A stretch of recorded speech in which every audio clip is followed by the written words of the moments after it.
임신 5조 입덧, 임신 중독증, 체력적인 문제, 임신의 전 과정을 통해서 나타날 수 있는 증상을 좀 짚어보고 어떻게 대처하는 것이 좋은지 얘기해 보도록 하겠습니다. 안녕하세요. 우리 365한의원 원장 박성동입니다. 네, 오늘은 질병 한방에 오케이 다시 돌아왔는데요. 아기를 갖는다는 건 여성들에게 있어서 축복이기도 하지만 또 많은 어려움을 겪어야 되기 때문에 여러 가지 불편도 감수해야 되고 예기치 않았던 증상으로 인해서 또 어려움을 겪기도 합니다. 임신 중에 나타날 수 있는 질환이 무엇인지 좀 알아보고요. 이 한방에서 관리하는 방법이 있는지, 한약이 꼭 필요할 때 어떻게 쓰는 게 좋은지에 대해서 한번 알아보도록 하겠습니다. 임신 중에 가장 초기에 가장 좀 문제가 될 수 있는 증상으로는 유산기가 있죠. 유산을 하려는 조짐, 복통이 있으면서 출혈이 동반되는 경우에 우리가 이제 임신 초기에 한 12주 정도까지는 굉장히 조심스러운 시기인데요. 이때 또 많이 나타나는 증상입니다. 임신 5조라고도 하는데요. 입덧, 이거는 상당히 많은 임신부들이 이 증상을 겪으면서 또 음식에 대한 거부감, 구토감, 실제로 토하기도 하고요. 이런 것들로 상당히 애를 먹고 또 체력을 유지하는데 좀 고생하는 것이 그런 사례들이 많습니다. 그 다음에 임신 중에 고혈압, 단백뇨, 부종 이런 것들이 나타나는 임신 중독증, 자간전증이라고도 하는데요. 이런 것들이 나타날 수 있고, 임신 후기로 갈수록 체력적인 문제, 아기를 낳는데 좀 순풍순풍 잘 날 수 있을까, 이런 걱정이 들게 마련입니다. 이런 이제 임신의 전 과정을 통해서 나타날 수 있는 증상을 좀 짚어보고 하나하나 어떻게 대처하는 것이 좋은지 얘기해 보도록 하겠습니다. 먼저 이제 유산기라고 그러죠.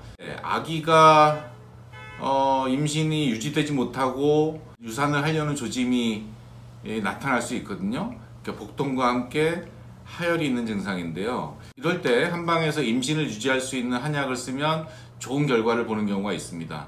맥을 봤을 때 자궁맥이 살아있으면 이거는 임신의 유지가 가능하다. 또는 자궁맥이 많이 가라앉아 있으면 이건 좀 어려울 수 있겠다. 이렇게 이제 판단하는 저희가 근거로 삼습니다. 한방에서는 안태약이라고 하는데요. 태아를 안정시키는 안태약이라고 하는데요.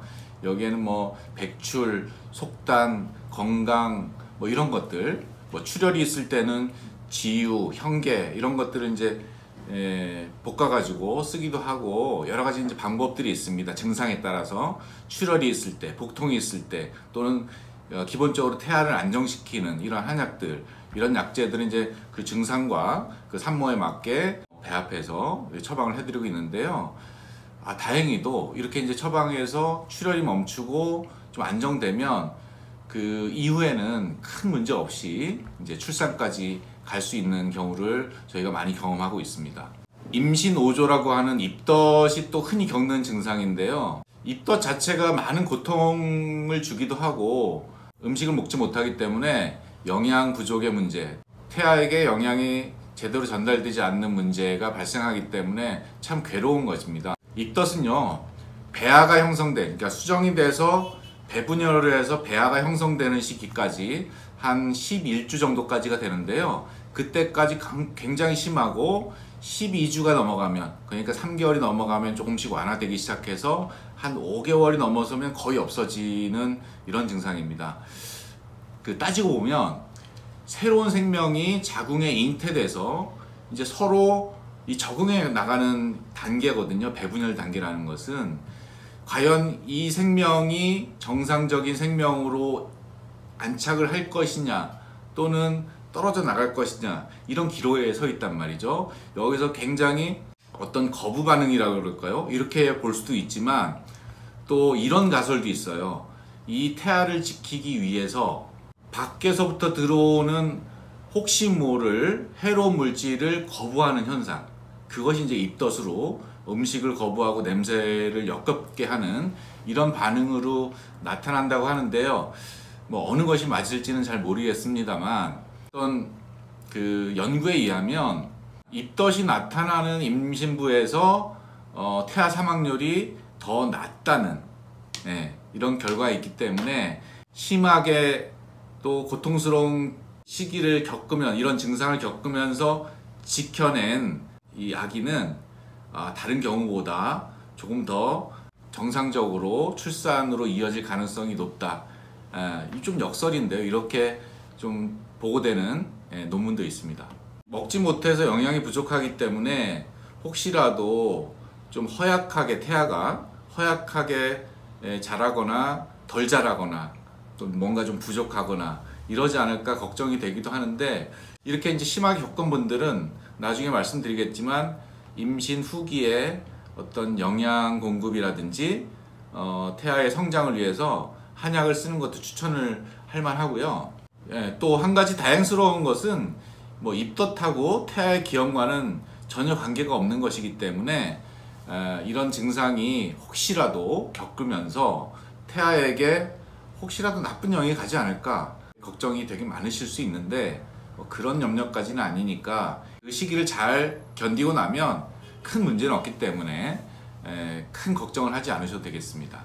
한방에서는 한약 처방을 통해서 그 비위를 안정시키고 개선하는 이런 치료를 하면 이런 시기를 잘 슬기롭게 넘어갈 수 있습니다. 임신 중기로 가면은 임신 중독증이 상당히 좀 무서운 증상이잖아요. 고혈압과 단백뇨 그리고 부종이 동반돼서 나타나는 증상인데, 이게 이제 심해지면은 신장에도 무리가 가고 또 태아에게 전달되는 그 탯줄을 통해서 태아에게 전달되는 영양이나 혈류도 공급이 제한되기 때문에 산모도 위험하고 아기도 위험하게 되는 이런 그 상태까지 이르게 될 수도 있어요. 그렇기 때문에 굉장히 주의를 요하는데요.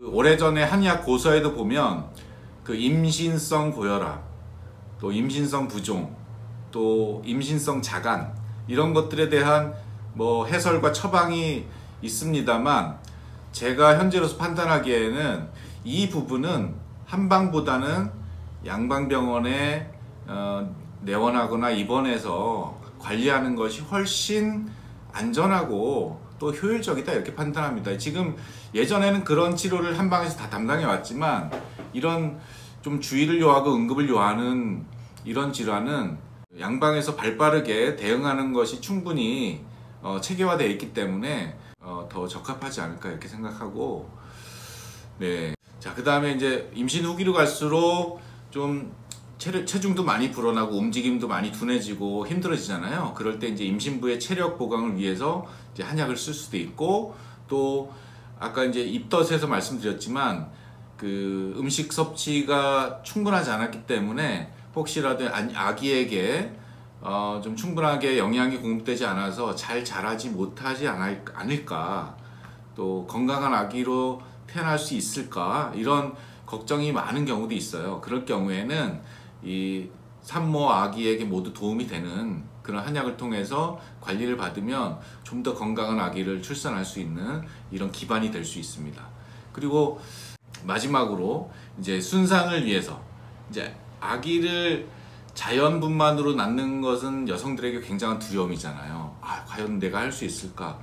예전에 어머니들 고무실 거꾸로 돌려놓고 이제 산실에 들어가셨다고 하는데, 그만큼 내가 다시 이 방을 나와서 저 고무신을 신을 수 있을까, 이런 두려움이 있었던 거잖아요. 그렇기 때문에 뭐 요즘 같은 경우에야 뭐 아기를 낳다가 그렇게 잘못되는 경우는 많지 않습니다만, 그 응급한 경우에는 그 배를 갈라서 제왕절개 분만도 가능하기 때문에 뭐 그렇지 않겠지만, 그래도 여성분들은 이런 경우가 많은 것 같아요. 내가 스스로 배를 가르지 않고 낳는 것을 굉장히 중요시하는 경우도 있더라고요. 아기가 산딸이 돼서 잘 나올 수 있도록 한방에서는 순산을 위한 약도 있습니다. 축태라고 하는데요. 태아를 좀 이렇게 나오기 쉽게, 작게, 컴팩트하게 이렇게 만들어준다. 그렇다고 이제 뭐 크기를 뭐 줄이는 건 아닐 테고요. 아기가 나올 수 있기가 좋게 만들어주는 처방으로 이제 뭐 달생산이라든지 불수산 이런 것들이 있습니다. 부처님이 손처럼 이렇게 부드럽게 온화하게 뭐 이렇게 어루만져 주는 뜻이라고 그럴까요? 그런 약들이 좀 있습니다.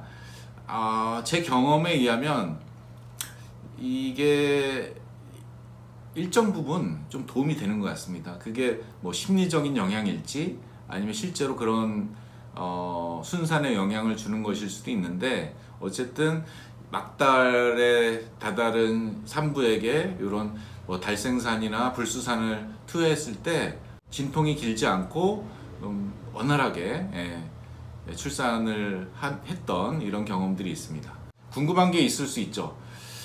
자, 우리가 임신을 하면요, 이제 여성들은 약을 안 먹으려고 하잖아요. 감기약일지라도, 그러니까 어떤 것이라도 아기에게 해가 될까봐 여러 가지로 조심하시잖아요. 근데 여기서 이제 꼭 알아야 될 것은, 임신부가 건강해야 아기에게도 좋은 영향이 있을 테고, 임신부가 불안하고 아프고 어떤 증상에 시달릴 때는 아기에게도 그런 영향이 다 갈 겁니다. 그렇기 때문에 모든 약을 거부하지 마시고, 약을 먹어도 될 때, 또는 먹어야 할 때, 또는 이때는 정말 어떤 약이든 피해야 할 때가 있습니다. 요거를 알아두시고 필요할 때는 약을 드시면서 몸을 다스려야 한다, 이렇게 정리를 해드리겠습니다. 약을 먹지 말아야 될 때가 언제냐면, 임신을 확인하는 때가 보통은 임신 5주에서 6주입니다. 그때부터 웬만하면 약을 드시지 않는 것이 좋습니다. 그 전에는 크게 문제가 되지 않습니다. 임신을 확인한 순간부터는 약을 드시지 말고, 배분혈이 끝나는 11주까지는 어떤 약도 드시지 않는 게 좋습니다. 그때는 태아가 배분혈을 하는 동안에 혹시라도 그런 약물의 영향으로 인해서 기형이 발생할 수 있는 우려가 있어요. 그렇기 때문에 11주까지는 좀 약을 양약이든 한약이든 드시지 않는 것이 좋다. 이렇게 이제 그것만 확실히 알아두시고요. 배분혈이 끝나고 이제 그러면 사람의 모양을 갖추잖아요. 이제 심장도 생기고 간도 생기고 콩팥도 생기고 이제 사람의 모양을 갖춰 나가기 시작하는 게 3개월 이후인데요. 3개월 이후에는 선택적으로 약을 드셔도 괜찮습니다. 그 유산기가 있는 경우에도 이제 한약을 써서 이제 치료하기도 하고요. 감기가 있을 때도 너무 독한 약 말고 순한 약으로 선택해서 복용할 수도 있고, 한방에도 이제 감기약, 임신부를 위한 감기약이 또 이제 동의보감에도 나와 있습니다. 임신 감기에는 이런 처방을 써라, 이런 것도 있기 때문에 임신했을 때 그 감기약을 복용하는 것도 크게 문제가 되지 않는다는 거.